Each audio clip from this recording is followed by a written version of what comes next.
Welcome to History Talk, the podcast that brings together experts to discuss current events in historical perspective. My name is Lauren Henry, and I'm here with my co-host, Eric Michael Rhodes. Hi, Lauren. As of this recording on the 24th of April, 2019, former President of Sudan, Omar al-Bashir, languishes in solitary confinement. It is in the same prison in Khartoum in which he incarcerated political dissidents for years. In 1989, al-Bashir came to power with the help of a military junta. In the 30 years since, Sudanese citizens have suffered growing inequality, political repression, and civil war in the country's west and south. When al-Bashir rewrote the rules to hold on to power late last year and food prices soared, a popular front of reformists began a campaign of protest to force him out of power. A military coup ensued in April, but the struggle to establish a civilian government continues. So, what can Sudan's past tell us about current events there? And can it give us clues as to what's to come? Today, we're thrilled to be joined by two senior scholars who will help us understand the history of Sudan leading up to this critical turning point, as well as what to look for in the coming months. In studio, we have Dr. Ahmad Sekenga. Professor Sekenga is a historian at The Ohio State University.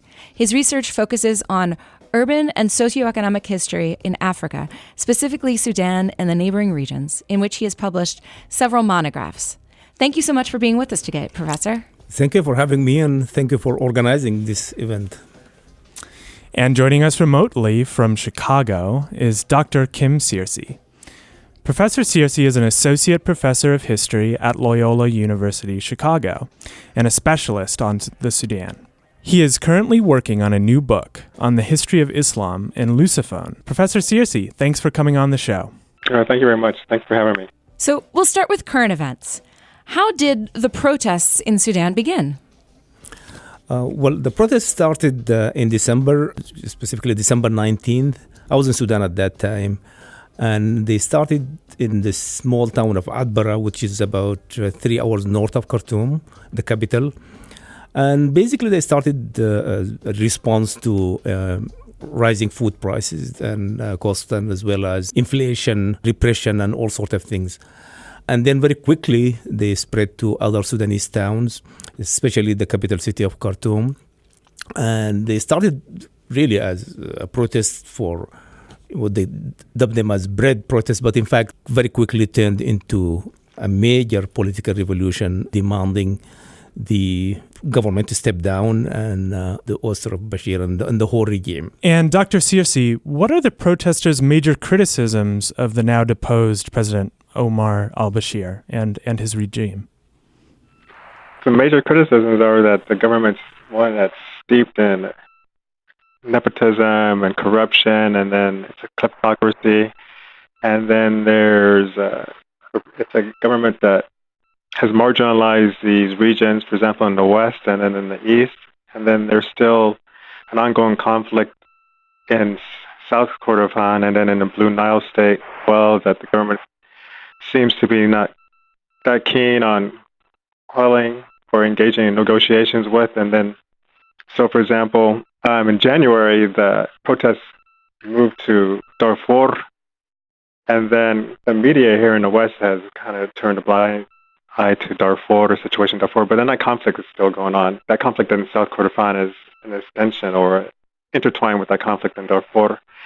And so the government of Omar Bashir was saying that, well, these protests are organized by individuals that are Darfuri rebels, and then they have the support of Israel, and then the people themselves were saying, no, we need to bring down this racist government, and then Kulabela Darfur, all of us are Darfur, all of us are Darfur. So the major criticism is that the military regime is corrupt, and then doesn't really have an investment in the people. This has investment in itself, and this is evident by the fact that I think last week, when they arrested and then placed in Koba prison Bashir, they discovered that he had all of this large amounts of foreign money in his possession as well. So that illustrates what the people were alleging against him for a long time, actually. Because I remember when I was a student there 16 years ago, and then people were saying the same thing. The government's stealing the money, and then there's no investment in the infrastructure, and it came to light this past week. I should just add to the issue of corruption. In 2018, Sudan is ranked number 172 of least corrupt countries out of 175 by Transparency International. The rate of inflation is 63%, and unemployment. Well, actually, in recent days, they have been discovering that they've been searching houses of former figures of the regime, and they are discovering these piles of cash in trucks as we speak. So the level of corruption is just unprecedented. And how did Omar al-Bashir come to power in the first place in 1989? How was this current regime established?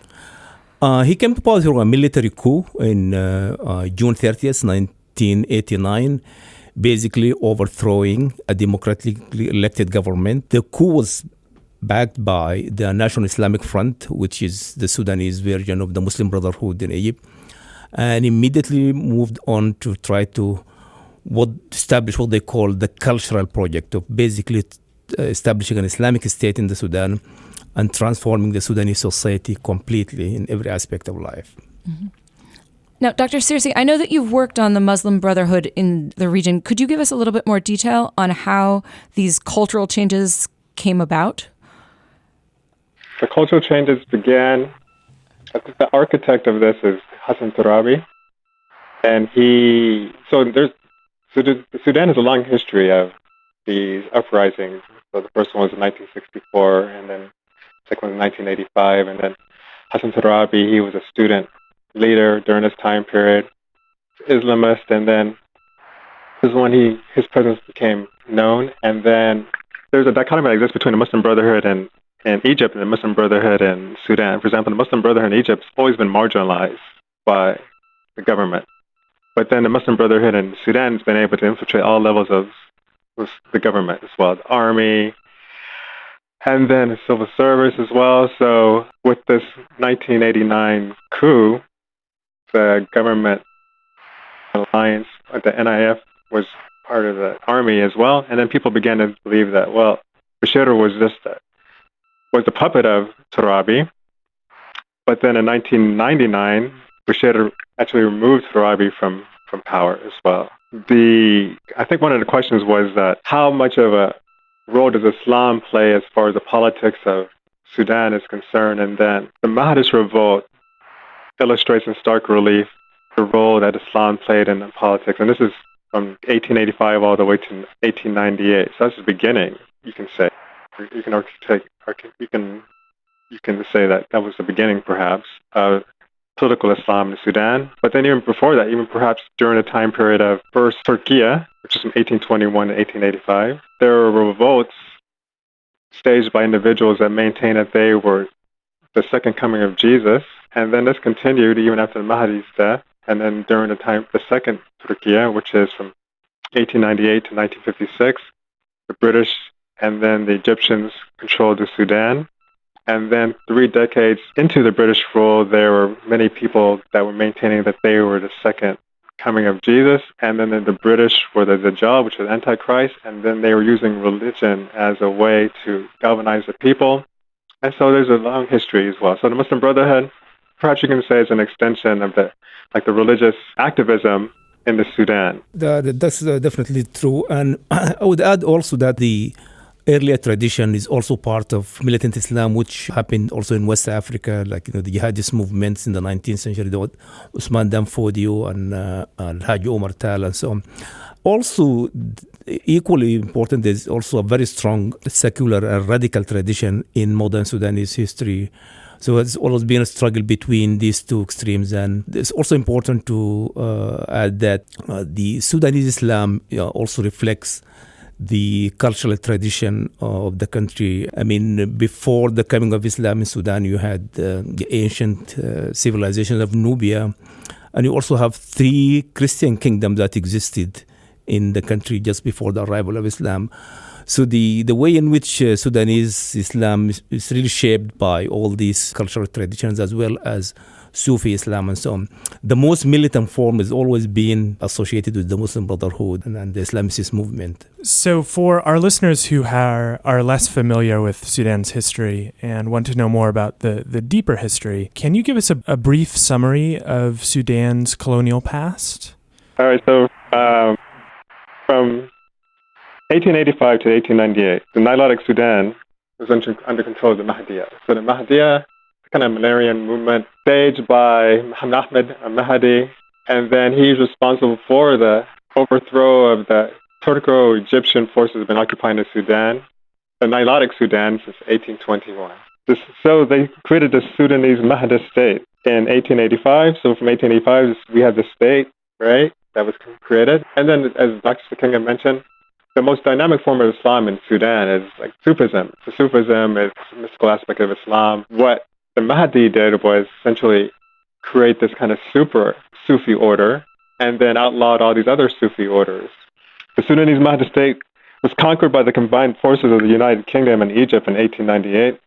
And then the UK and Egypt instituted policies in the Sudan that continue to have a long-lasting effect in the Sudan, well, in the contemporary period as well. So, for example, they included these territories of present-day Sudan and South Sudan and is ruled by a dual colonial mandate, dual colonial government, and is known as the Anglo-Egyptian Condominium, and that lasted from 1899 until 1956. But then Britain was the senior partner in administration, and then Egypt was subordinated to England between 1882 and 1956. And so during most of this colonial period, Sudan was ruled as two Sudans, the north and then the south as well. Mm-hmm. So the British separated predominantly Muslim and Arabic-speaking north from the multi-religious, multi-ethnic, multilingual south. And then this separation is evident in the educational policies. So, for example, the British until 1947 developed a government school system in the north, while Christian missionaries in the south were tasked with like this, taking care of educational matters in the southern part of the Sudan. And then in the north, there was government investment in education, and school networks consisted with Egyptian schools, missionary schools, community schools, and Sudanese private schools. In the south, the schools were established by the Anglican Church and Missionary Society. Two things. The Sudan colonial history is quite unique. I mean, this is a country that experienced two different colonial eras. The first one was in the 19th century, which is what they call Turco-Egyptian or Ottoman. And then you have the European colonial rule in the 20th century is ruled by two powers, Egypt and Britain, which is quite unique. But I think the legacy of the first imperial period was the incorporation of the present-day territories of South Sudan. As you know, the Ottoman Empire was trying to expand in East Africa along the Red Sea region and so forth. And one of the legacies was the opening of that region to international trade, but most important, the slave trade. And that had a long-lasting legacy in Sudanese history. Thousands of people from the present-day Southern Sudan, the Upper Blue Nile, the southwestern part of Sudan, were taken as captives, sent to Egypt or used locally. During the second period, the Anglo-Egyptian period, it also created this kind of uneven development. Economic resources, investment, and so on were concentrated in the central and parts of the country. And this is a legacy that the post-colonial governments in the Sudan did not address. And it continued the same pattern of marginalization, which really contributed to the current conflicts, in first in South Sudan, in Darfur, in the Upper Blue Nile, and so forth. So how did these regional divisions lead to conflict in the post-colonial period? There's I'm sure Dr. Sekenga is familiar with this book called The Black Book. Yes. Read that book. Yes. Okay, so then I think it came out, I remember reading it as a student in 1999 or 2000. Mm-hmm. So initially people didn't really know who published it, but then it came out that it was the Justice and Equality Movement. Yes. Group that was in Darfur. And so they said, they wrote some things, and then scholars have done some research, and then the things that they wrote concerning the divisions resonate. So, for example, they noted that the British placed in positions of power and authority during a time period during this Anglo-Egyptian condominium. So this is during the Anglo-Egyptian condominium from 1899 to 1956. So the British placed positions of power and authority. Northern Riberaine people, specifically the Shegia, Jalin, and the Danagla, right? Mm-hmm. And so those groups continue to wield power and influence in the contemporary Sudan. So, for example, Bashir, he's a member he's a Jali. And then they didn't invest in these outlying regions, known as like Alim, right? So such as Darfur, and then the east, and of course the south as well. So the British created a social hierarchy in the Sudan, and then that continues to exist. So it resulted in distrust, fear, and conflict between the various Sudanese people. So this kind of just divide and rule policy that separated southern Sudanese provinces from the rest of the country. There was no investment in the western part of Sudan, relatively little investment in the eastern part of Sudan as well. So this is a reason for these conflicts in those regions as well. So you can make an argument that an extension of colonial policy. And especially therefore more recently, after the conclusion of the CPA, the Comprehensive Peace Agreement between the Sudan's People Liberation Army and the Sudanese government, the approach that the Sudan government adopted, as well as the international community, is to focus on resolving the issue between the central government and the South, and ignoring the other region. That's actually what this armed movement in Darfur is, that as well as in the Nuba Mountains and the Upper Blue Nile, that they felt that they have been completely ignored, and now the government was making a deal with the South alone. The International Criminal Court has indicted Omar al-Bashir for genocide, war crimes, and crimes against humanity. Can you tell us a bit of the background behind these charges? Well, the war in Darfur, especially, the government created this tribal militias called the Janjaweed and basically unleashed them on the civilian population. Well, basically, the conflict in Darfur, has deep roots. There is tension between the pastoralist groups as well as the sedentaries. And the sedentaries mainly happen to be the local people, the four non-Arabic speaking people who own land and so on. So historically, there have been this conflict between the pastoralists and the sedentaries. But these conflicts were mostly resolved through local mechanisms for conflict resolutions, tribal chiefs and so on. Well, what the government did is basically arming these militias. And actually, some of them are now in Khartoum. They just changed the name, calling them Rapid Deployment Forces, who are now actually roaming in the streets of Khartoum. And the result of that was a massive genocide, in which, by estimates, the United Nations described it as the worst humanitarian crisis. Estimated at least 300,000 people were killed and millions were displaced in the neighboring countries. So, and that's the background of what eventually led to the indictment by the International Criminal Court. And what was the time period for this? I think it was 2008, 2009 when the indictment happened. Right, but then the Arab League doesn't recognize it, nor does the Organization of African Unity. Mm. Yeah, I was going to ask, what has been the response to this indictment, both by al-Bashir, by the regional community, the international community? Basically, they ignored it. Bashir is able to travel freely to the Arab League summit as well as the African Union summit. The only time was there was an attempt when he was in South Africa, which did not succeed.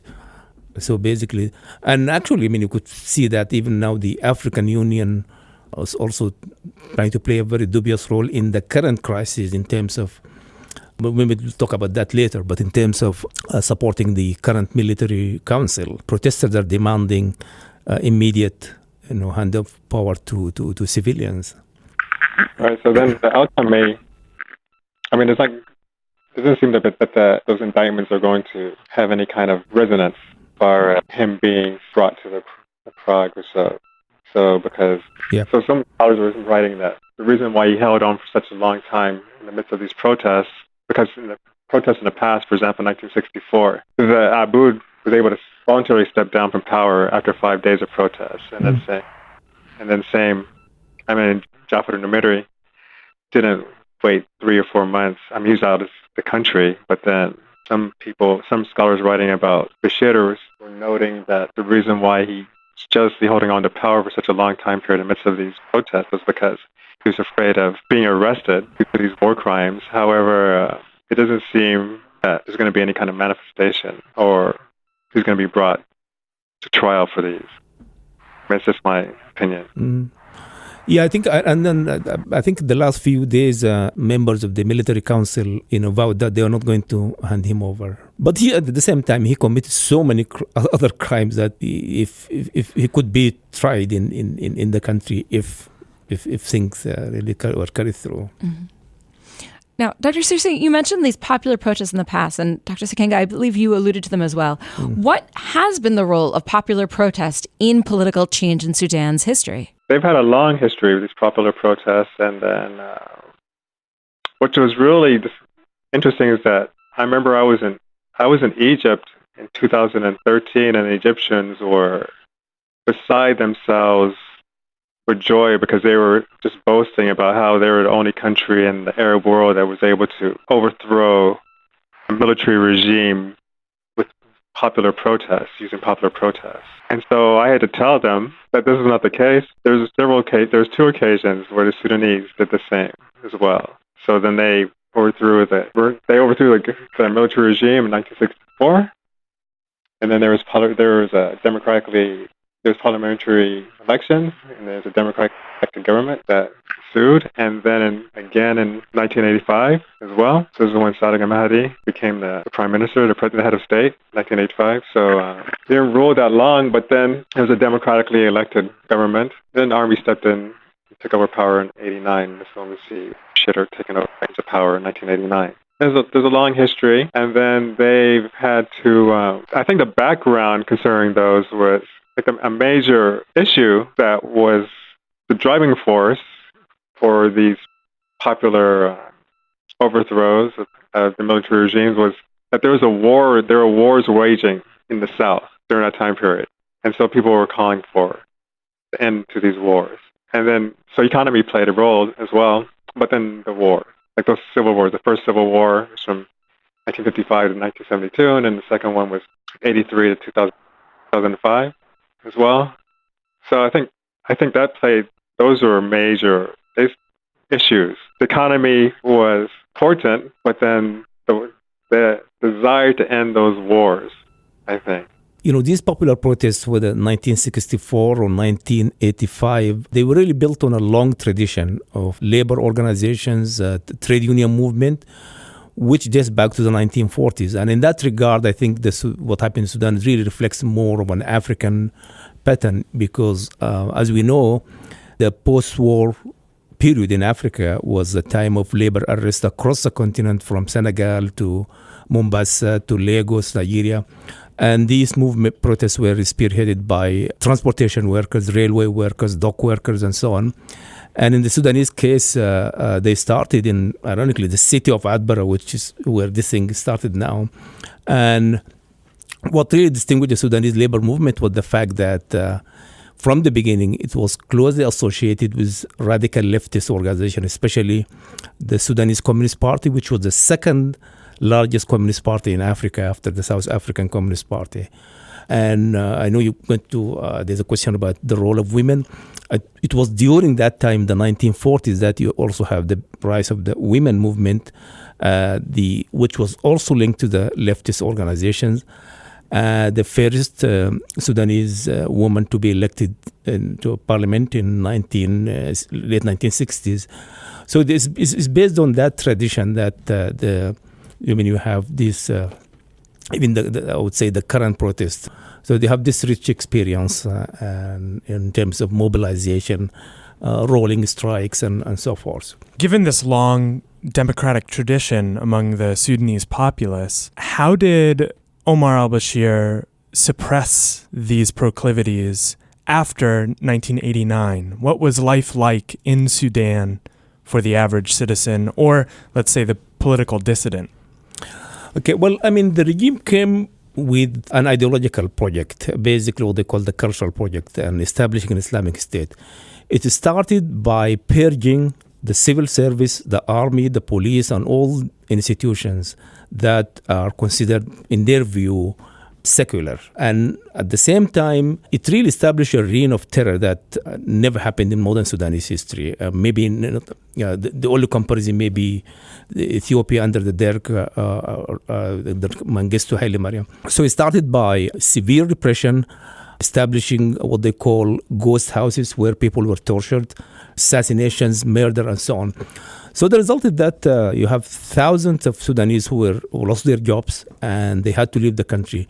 So basically what happened, the most experienced people in terms of labor organization, trade union leaders left the country, and the civil service, their army, was filled with party loyalists, Islamicists. And actually that played a very important role in prolonging the life of this regime. The tactics were, it was this kind of either you're with us or you're against us tactic where if you're not a member of the Kazan, if you're not a member of the Muslim Brotherhood and NIF, then you're not truly, for example, Islam plays a significant role as far as northern politics is concerned, as I mentioned. But then, as Dr. Sikenga mentioned, these tactics were like creating this kind of environment of fear as well. So you had, as you mentioned, those ghost houses and torture and people spying on one another as well. So became a very totalitarian, autocratic, very totalitarian regime with Islam or Islamism as the driving force. Dr. Sersey, when we were talking about the history of popular protest in Sudan, you mentioned that you had made the comparison at the time in Egypt to earlier popular protests in Sudan. Now we see that many commentators are describing the current situation in Sudan, along with the ongoing anti-government demonstrations in Algeria, as constituting a second Arab Spring. In your view, both of you, is it useful to compare what's happening in Sudan with the wave of revolutions that swept the Middle East and North Africa in 2010 and 2011? I think in my view, it resembles the Arab Spring in some way, but I think this is really uniquely Sudanese in terms of the slogans, in terms of the organization, and even in terms of the objectives of the uprising itself. The first major distinction, if you recall, the Arab Spring, for the most part, was supported by also Islamicist movements. I think what is unique about the Sudanese case now, which is really lost to the international community, this is a movement that represents a total rejection of the Islamicist regime. There's no, perhaps beside Iran, there is no other country in that region that can be considered an Islamist regime. So this is a movement that is committed to completely eradicating any traces of the Islamicist regime, adopting very progressive slogans. If you look at the slogans, for instance, just fall, that's all, or I think the other slogan, freedom, peace, and justice, which really is simple. And also, I think we are all there for, which goes, you arrogant racist, we are all there for. So I think the content really reflects people are yearning for something different. The question is, many people are really pessimistic in terms of the current military council that is trying to reproduce or remove the head of the regime, Bashir, and keep the regime intact.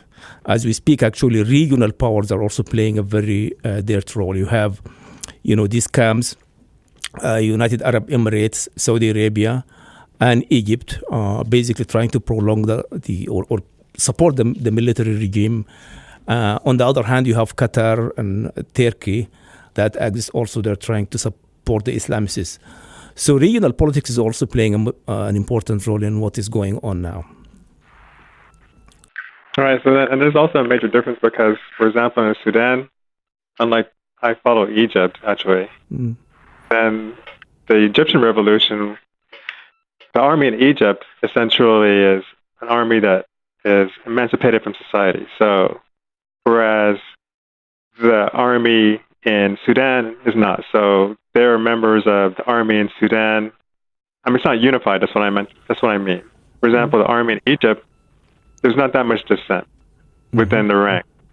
Whereas the army in the Sudan, the junior officers were protecting the people, right? And so there's dissent within the ranks. So not everyone is falling in step behind Bashir, even though, so for example, Ibn Auf, he may be related to Bashir, the one that essentially called for the ouster of Bashir. So I think that's a major difference. And then another difference is, as we mentioned, a long history. The Arab Spring was something unique. The Western media latched onto it and then embraced it, but then they held at arm's length the history of Sudanese uprisings as well. So, Dr. Sekenga mentioned, this is uniquely Sudanese, actually. You have women participating as well. There, you have the iconic figure of Salah standing on top of the car, singing and chanting revolutionary slogans, and she's become an icon. And this is not unique to the Sudan. Women have played a role in these uprisings. Whereas in Egypt, for example, if women participate in those uprisings, in the protests in Tahrir Square, then they would be harassed, removed as well. So this uprising in the Sudan, these protests in Sudan are uniquely Sudanese. Yeah, that's an important point, really. I think the role of the youth, and especially young women, because they really bore the brunt of the policies of this regime in terms of harassment, this what they call public security order and so on, who were harassing women for not. So they really bore the brunt. And also the other thing about the discipline of these protesters. I mean, you have almost 1 million people camping in front of the army headquarters for more than 2 weeks now, and not a single incident of harassment or looting or anything like that. Thank you so much for bringing up this issue of women in the protests, because I think from an international viewer, or maybe somebody who's not as aware of this history of female involvement, it is a bit startling and I think refreshing to see women in such prominent positions. The final question that I have about these current protests is, we've talked about the regionalism of it and the fact that they're involving, this question of we are all Darfur. I wondered if we could talk a little bit about the international element. You've mentioned, Dr. Sekenga, the fact that many of the sort of professional class were forced to leave. And so I wondered if there's an expat element to this, or perhaps, Professor Sersey, you mentioned the regime's claims that the protests are being sort of controlled by Israel. So is there a sense that, there's accusations being made about this being a foreign implementation or something done by expats? Well, the Sudanese diaspora definitely played a huge role in supporting this protest, in addition to people marching in different European capitals as well in the different U.S. cities, as well as in the Gulf. They're providing a lot of support, both financially, politically, and so on. And most of these people are actually, many of them are technocrats, and the hope that if things go well, these people will play a very vital role in the development of the country. And you have the best experienced people in different fields who are now outside the country. Now, with regard to the international involvement, I think people took that thing as a joke, when it was talking about, being supported by the... But as I said earlier, I think the biggest worry now is the regional players, especially UAE and Saudi Arabia, mainly because of the Sudanese involvement in the war in Yemen. You know that most of the ground fighting in Yemen are Sudanese who are paid by Saudi Arabia. And so the regional powers have a strong interest, in addition to their investment in Sudan in terms of agriculture and so on. So that is the biggest worry from the perspective of the protesters. But they're quite aware of what's going on. So even just yesterday, the protesters noted to Saudi Arabia and UAE, they said they issued an announcement that we don't need your money. Yeah. So we don't need your money, so keep your money. So what you said resonates concerning regional actors that have an interest in prolonging the current regime's time and power, actually. Saudi Arabia, UAE, and Egypt as well. Young people are so disappointed when the African Union, Sisi of Egypt called for this meeting of the African Union, And immediately they declared that initially they gave the military council 2 weeks to transfer power to civilians. Now they extended it to 90 days, which is a huge disappointment to the protesters. Well, on that note, we'll wrap it up. Thank you to our two guests, Drs. Ahmed Kanga and Dr. Kim Searcy. Thank you very much, Dave. Thank you, Ceci, and nice hearing you. And hopefully we'll see you soon. Yes. Thank you, everyone. This episode of History Talk was brought to you by Origins, Current Events and Historical Perspective, an online publication of the Public History Institute, the Goldberg Center, and the history departments at The Ohio State University in Columbus and Miami University in Oxford, Ohio. Our main editors are David Steigerwald, Stephen Kahn, and Nicholas Breifogel. Our audio and technical advisor is Paul Kotheimer. And our audio producers and hosts are me, Lauren Henry, and Eric Michael Rhodes. Song and band information can be found on our website, and you can find our podcasts and more on origins.osu.edu, iTunes, Stitcher, SoundCloud, and wherever else you get your podcasts. And as always, you can find us on Twitter at OriginsOSU and at History Talk Pod. Thanks for listening, and we'll see you next month. See you next month.